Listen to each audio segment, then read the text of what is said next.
Maniniwala ka ba na nakakatalino ang pakikipag-wrestling sa anak mo? Panoorin mo tong video na to hanggang dulo para malaman mo kung paano. Mahilig ka ba makipaglaro sa anak mo ng extreme playtime katulad ng wrestling? Yung tipong binabato-bato mo ng anak mo sa hangin o kaya nagre-wrestling na kayo o ibang laro na magulo na nagpapataas ng dugo, emosyon ng asawa mo? Parang ako guys, pag ganyang laro namin ng toddler kong Junaki, sisigaw na lang si Mrs. na itigil na namin. Baka mapilayan yung anak ko. Pero napapansin ko guys, after 10 minutes ng laro namin, yung anak kong babae, bukod sa sobrang saya niya, biglang kalmado na siya. Biglang focus na siya guys. At mas lalo kami naging close ng anak ko. Kaya guys, na nag-research ako, tama pala na minsan, di ko pinapansin si Mrs. Dapat pala guys, may mga ganito tayong laro ng mga extreme playtime sa mga anak natin, lalaki o babae. Meron palang malalim na dahilan yan. Yung magulong laro na yan, hindi lang yan paglalaro. Yan yung tinatawag na brain workout. Base sa research ko guys, sa neuroscience, pumunta na tayo sa science, no? Nagre-release daw yung utak natin ng protein na tinatawag na BDNF. Parang miracle grow sa utak yung excitement at physical na laro na yun. Nagpapatubo daw yan ng neuron sa areas na kailangan para sa memory at sa logic. Yung mga malulupit daw ng mga laro na yan, rough playtime na sinasabi, nagpapatalino daw yan sa bata at nagpapalakas ng memorya niya. Kaya napapansin ko guys, pag nakikipag-rumble ako sa anak ko, natututo siya ng self-control.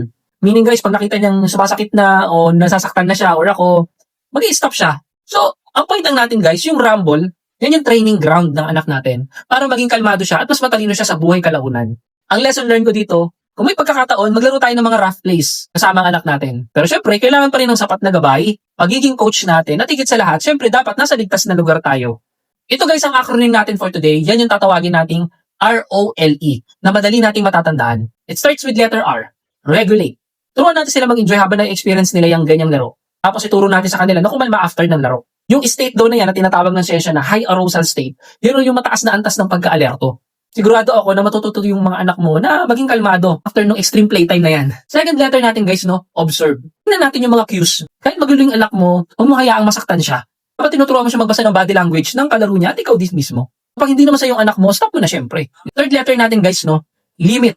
Maglagay ka ng limitasyon. Kailangan mong ituro sa anak mo ano yung too rough na laro at ano yung masaya or playful na laro lang. O mayaang dito yung anak mo dun sa aggressive na laro, dun sa sobrang playful lang na laro. Ang goal dapat, magsimula kayo at matapos kayo ng laro ng anak mo na nagtatawanan, hindi nag-iiyakan. Last letter natin guys, no? Letter E or exertion. Hayaan natin sila magpakawala ng lakas nila. Ang physical play na yan yung naglalabas ng stress at pagkabalisa ng anak mo. Magiging mas kalmado yan at focus pagkatapos ng laro. Kaya guys, tandaan natin, yung magulong laro ng wrestling o paghahagi sa anak mo, di lang yan ingay. Yan yung magtuturo sa anak mo at magpapatalino sa anak mo. Basta siguraduhin mo lang na nasa ligtas na lugar kayo na gagawin yan. Baka mabukulan yung anak mo. Ingat kayo. Ikaw, mami at daddy, anong pinaka-extreme o magulong laro na nagawa mo ng baby girl mo o baby boy mo? At ano ang napansin mong epekto sa ugali niya pagkatapos? Share mo naman yung tips mo para makatulong ka rin sa iba.